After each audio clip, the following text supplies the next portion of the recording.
जहां तक पत्रों का सवाल है, अगर आप बारीकी से उसकी तह में जाए तो आपको ऐसा कोई नहीं मिलेगा जिसने कभी किसी को पत्र न लिखा या न लिखाया हो, या पत्रों का बेसब्री से जिसने इंतजार न किया हो। हमारे सैनिक तो पत्रों का जिस उत्सुकता से इंतजार करते हैं, उसकी कोई मिसाल ही नहीं। एक दौर था जब लोग पत्रों का महीनों इंतजार करते थे, पर अब वह बात नहीं।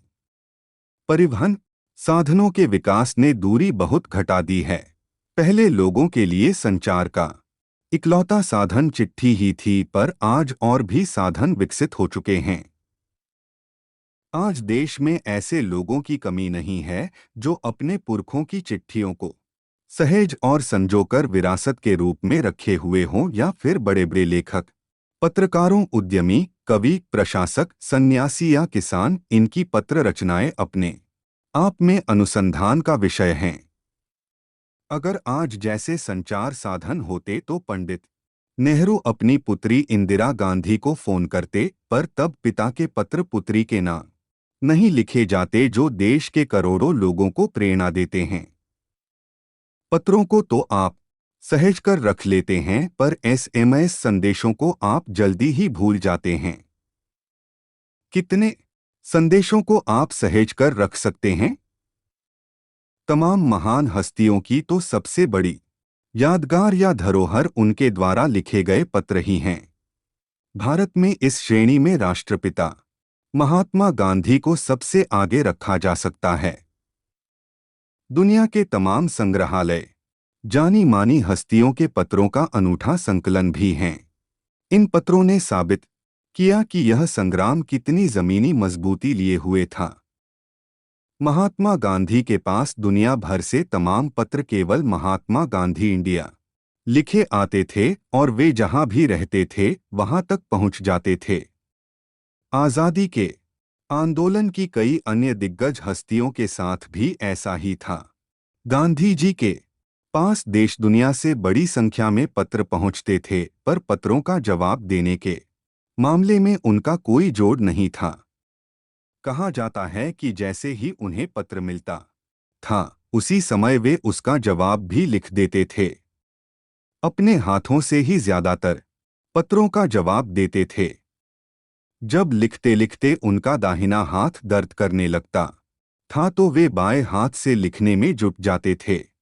महात्मा गांधी ही नहीं, आंदोलन के तमाम नायकों के पत्र गांव-गांव में मिल जाते हैं। पत्र भेजने वाले लोग उन पत्रों को किसी प्रशस्ति पत्र से कम नहीं मानते हैं, और कई लोगों ने तो उन पत्रों को फ्रेम कराकर रख लिया है। यह है पत्रों का जादू। यही नहीं, पत्रों के आधार पर ही कई भाषाओं में जाने कितनी किताबें लिखी जा चुकी हैं। वास्तव में पत्र किसी दस्तावेज से कम नहीं हैं। पंत के 200 पत्र बच्चन के नाम और निराला के पत्र हमको लिख्यो है कहा, तथा पत्रों के आईने में दयानंद सरस्वती समेत कई पुस्तकें आपको मिल जाएंगी। कहा जाता है कि प्रेमचंद खास तौर पर नए लेखकों को बहुत प्रेरक जवाब देते थे, तथा पत्रों के जवाब में वे बहुत मुस्तैद रहते थे। इसी प्रकार नेहरू और गांधी के लिखे गए रवींद्रनाथ टैगोर के पत्र भी बहुत प्रेरक हैं। महात्मा और कवि के नाम से महात्मा गांधी और रवींद्रनाथ टैगोर के बीच सन 1915 से 1941 के बीच के पत्राचार का संग्रह प्रकाशित हुआ है, जिसमें बहुत से नए तथ्यों और उनकी मनोदशा का लेखा-जोखा मिलता है। पत्र व्यवहार की परंपरा भारत में बहुत पुरानी है। पत्र व्यवहार की परंपरा भारत में बहुत पुरानी है, पर इसका असली विकास आजादी के बाद ही हुआ। तमाम सरकारी विभागों की तुलना में सबसे ज्यादा गुडविल डाक विभाग की ही है। दूर देहात में लाखों गरीब घरों में चूल्हे मनी ऑर्डर अर्थव्यवस्था से ही जलते हैं। गांवों या गरीब बस्तियों में चिट्ठी या मनी ऑर्डर लेकर पहुंचने वाला डाकिया देवदूत के रूप में देखा जाता है।